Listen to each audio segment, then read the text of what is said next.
Hello, welcome to the Self Learning Podcast by Dr. Sushma Singh. Let us start discussion on Unit 6 Political Economy of Development. And our topic is Poverty of Income Comparisons. The estimated income level and differentials do not fully capture the socio-economic conditions of existence of the people. This is so far many regions. For long things, income is related to market centric activities. But many critical and important activities, including those connected with the material aspects and bearing on well being, social role, and esteem, are non market activities and involve family, community, state, civil society, organizations, etc. These largely non market activities have little to do with the income flows.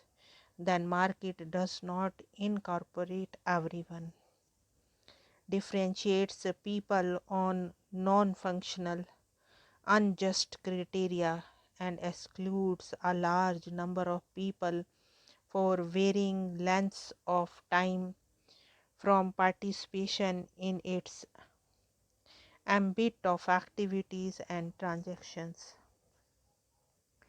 Many objective and subjective factors are not amenable to the logic and working of the market. Markets are intrinsically prone to manipulation by some against the interests of many. Thus, the market processes of generating income flows tend to benefit some at the cost of the others. For example, use of natural resources like land, water, forest, etc. in the process of production can deprive some of their livelihood without any or inadequate compensation. Take the case of multi-purpose irrigation and hydel power projects in India. They submerge vast tracts of land, often with forest cover, natural forests of great antiquity frequently.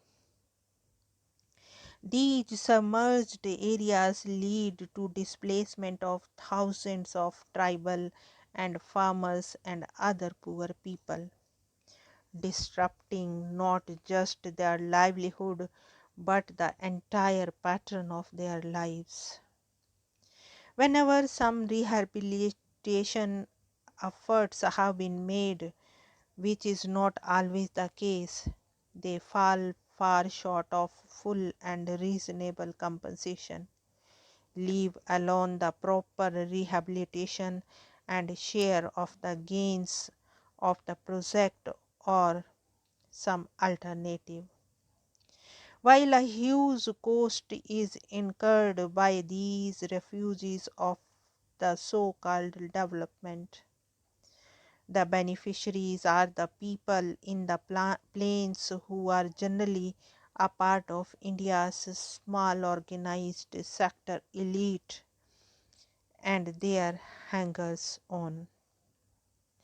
The national income statistics surely shows a large gain from such inequality fostering development.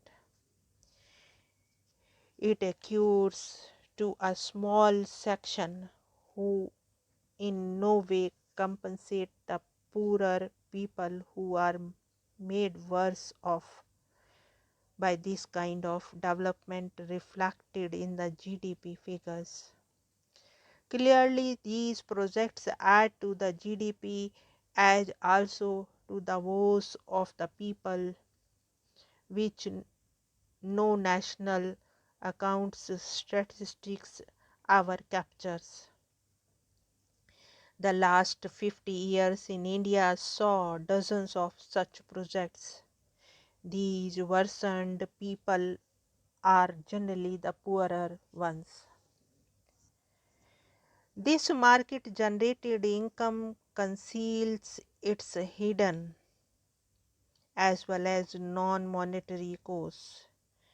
Market generated income based comparisons take a highly limited and truncated view of life, society, and future. The market tends to be highly myopic. Then the cost of participation in the market processes as also of exclusion from these processes are not fully, correctly, and realistically captured in the price and income figures. The effects caused by external economies and the diseconomies too make income an imperfect indicator. After all, who can deny and heavy cost imposed by the denudation of forest, degradation of land, pollution of water and air, which even a country like India with relatively modest modern industrialization has suffered over the period of its GDP has started moving up after the first half of the 20th century. Many non economic aspects are no less important to individuals, groups, and societies for what may be treated as the essence of development but remain outside the purview of the market based income generating activities. In other words, the market based income is an incomplete, partial, and misleading indicator, and in some senses can be inimical to general social well being. Then, national income aggregates and averages take the nation as a unit, as though it were internally a single, undifferentiated entity without internal dynamics and differentiation. Nations like India have vast internal differentiation in terms of control over, access to, and quality of social, economic, and cultural resources, as well as in terms of status and power. Their historical experience too shows many different patterns of ups and downs. To these differences, one may as well as add a regional dimension in a country like India with her subcontinental size. Then, even if different nations are not entirely unique, differences across nations far outweigh similarities. It is often said about India that it is a nation of stark contrast, a country for which the only sustainable generalization is that hardly any generalization is valid. Hence, it can be highly misleading to compare nations, their level, pattern, dynamics, and future of development on the basis primarily of income data. The same would hold good, for example, for interstate comparison of per capita SDP among the Indian states. The apparent precision of such national and state income data is shame, as its conclusion is based on many unrealistic assumptions, imprecise sources of information, and rule of thumb conventions, especially in poor countries with a large unorganized sector. This is especially true of India, where over 92% of the workforce derives their livelihood from the unorganized sector activities, which contribute a little less than 60% of India's GDP. Income flows may be generated by production or made available by means of a transfer, even with a guaranteed measure of regularity in many different ways. But in this process, those who disperse income come to dominate, and recipients get dominated and subordinated. This involves the income transfer recipients in an unequal relationship of disempowerment and dependence, making them feel or explicitly forcing on them a feeling of inferiority. Such power relations are crucial in any society and even among nations. One possible reason why the ruler poor have not been able to make any big dent in their levels of deprivation, even though the crores of rupees have ostensibly have been spent for their welfare and development over the past 5 decades, is that these top-down programs are paternalistic and make a sharp dichotomy between the benefactors and beneficiaries. To take another example, the aid recipients nations have to get the approval of the donor nations for their plans and policies on a regular, ongoing, institutionalized, formal basis.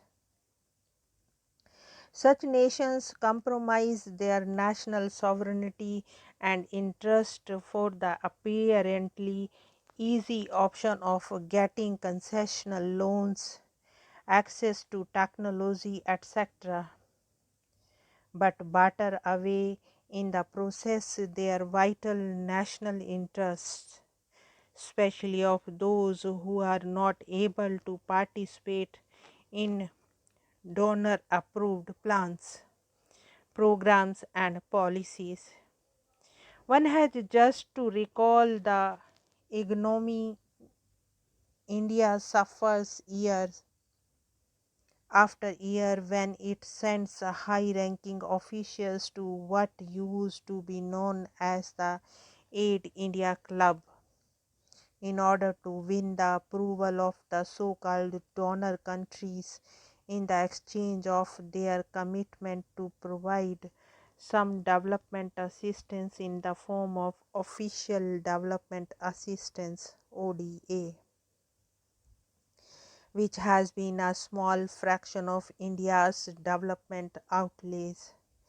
Often such relatively low interest bearing loans were contracted for projects involving no foreign exchange outgo and were sought for sustaining India's chronic balance of payment deficit. The point is that though the useful to a limited extent international income comparisons, whether for the present or for long historical periods, are quite inadequate to define the essential questions and problems of the political economy of development. Now let us wind up the session and take rest. Thank you very much for engaging yourself with the self-learning podcasts.